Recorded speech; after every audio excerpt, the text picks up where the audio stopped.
Alright, I'm going to try something. Um, Instead of writing things down, which is time consuming and I can't seem to stick with it, I'm going to pick out stories. I've had so many adventures since 2017.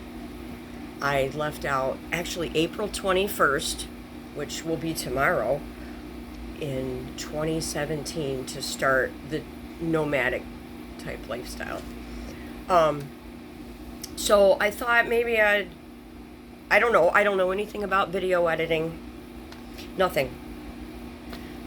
It's weird talking, looking at myself on camera. I don't want to look. But people ask me a lot of questions, and I would like to get stories and adventures, and I've seen so much. There's so many exciting things to talk about. So I don't know. I'm going to try recording it and putting it on YouTube. So I thought, what subject would I like to start with? And I guess it's the question I most often get asked is, aren't you afraid to sleep out at night alone? And so I thought I'd answer that. In 2017, I didn't travel on a bike. I hitchhiked. And actually, I used to be afraid. So, all right. I looked it up this morning. I walked from Bremerton, Washington to Shelton, Washington, which I guess is 37 miles.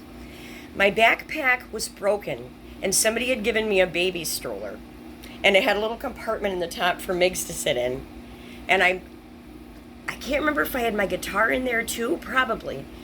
So I pushed a baby stroller with my stuff, and it had a flat tire on it. Yes, it was one with those bicycle tires, and it had a flat tire on it. 37 miles from Bremerton, Washington to Shelton, Washington. And I looked up the name of the town. One night, okay, let me backtrack for just a minute about my night sleeping accommodations up until this point. I didn't have a tent back then, just a sleeping bag and a tarp. And the way I made my money was to go into urban areas, big cities, to play guitar in the street corner and busk for money. So I was accustomed to being with somebody in that situation, sleeping on city streets, or by myself, sleeping on city streets. And this sounds crazy to me now, but I felt a sense of safety in that there were people around, even though I never got good sleep. It's always like one eye open. So that was what I was used to up until that point. And now I'm by myself. I'm not with anybody at this point in my hitchhiking experience. So I get to Belfair, Washington, and I tucked off the side of the road up in a little wooded area. And I can't believe I reacted this way, but I'm laying on my tarp. I'm down in the sleeping bag. Migs is down in there with me. And something big was crunching the forest floor, walking, probably a deer or an elk, right next to me. It was so close to me. I could hear it like a snort breath of a big lungs. And it scared me. And I was so scared. Like a little baby, that I sweated, and Migs didn't make a noise, and like a little wuss, I was terrified, just pouring sweat, and I couldn't move. I was completely paralyzed by fear. Nowadays, I yell and holler, get out of here, at animals, and they run.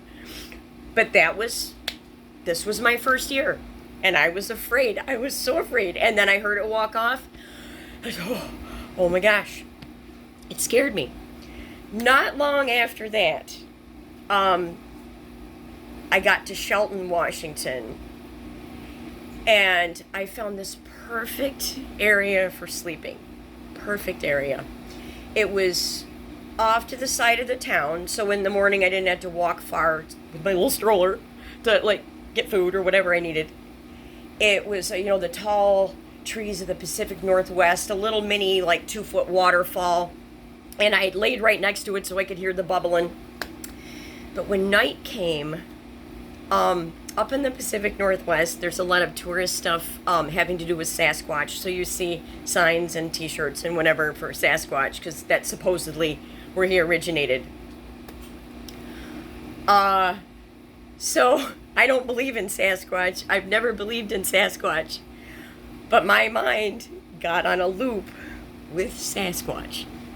And I am ashamed to say that every noise, every night noise whatsoever, had me more and more afraid, and I was paralyzed by fear by my own mind all night long, laying there waiting for dawn. I couldn't wait for dawn so I could push out of there. I'm so tired. I'm so tired. And I completely robbed myself of a night of sleep. And it was that incident in Shelton where I came to the conclusion I can't afford to have these petty fears. I can't afford it. And I remembered a situation from my past, and we all go through situations where somebody did us really wrong. Well, in my case, I was having issues with ruminating on that and revenge thoughts. And I was keeping myself up at night until I realized, or somebody said to me the first time I had heard it, about bitterness is drinking poison, hoping somebody else will die. That has nothing to do with my story now, except to say that was when I realized, oh, I can control my thoughts. I can switch these off and think about something else and then get a good night's sleep. So I transferred that skill over to this situation. I can't afford to let my mind run away with me with every little click in the night and not sleep. What am I going to do? Not sleep night after night after night and just pass out from exhaustion? I couldn't afford to think that way. So I had to make a concerted effort to shut off those silly thoughts in the night. And to this day, those are my go-to skills. But now I've been traveling so long, I'm incredibly comfortable in the woods. I feel at home, not on the city streets anymore, but in the woods. Although I will say, sleeping on city streets, there's something to be said for the bystander effect. When you're in an area like Portland or Seattle or LA, there are so many homeless, nobody wants to look at them or touch them. The only person that's probably going to rob you is another homeless person or touch you or mess with your stuff.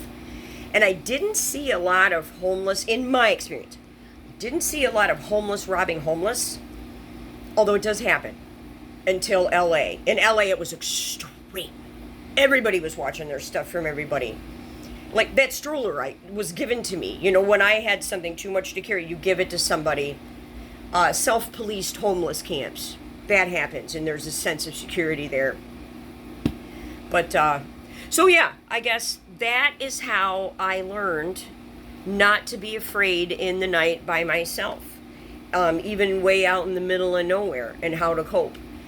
Most of that fear, if not all, is in your mind.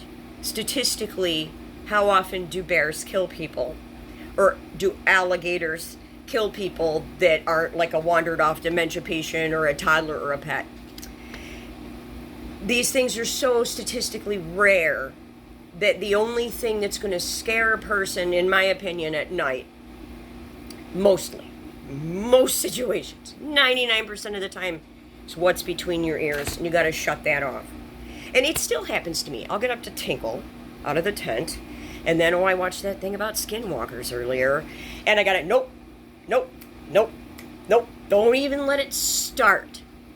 Don't even let it start.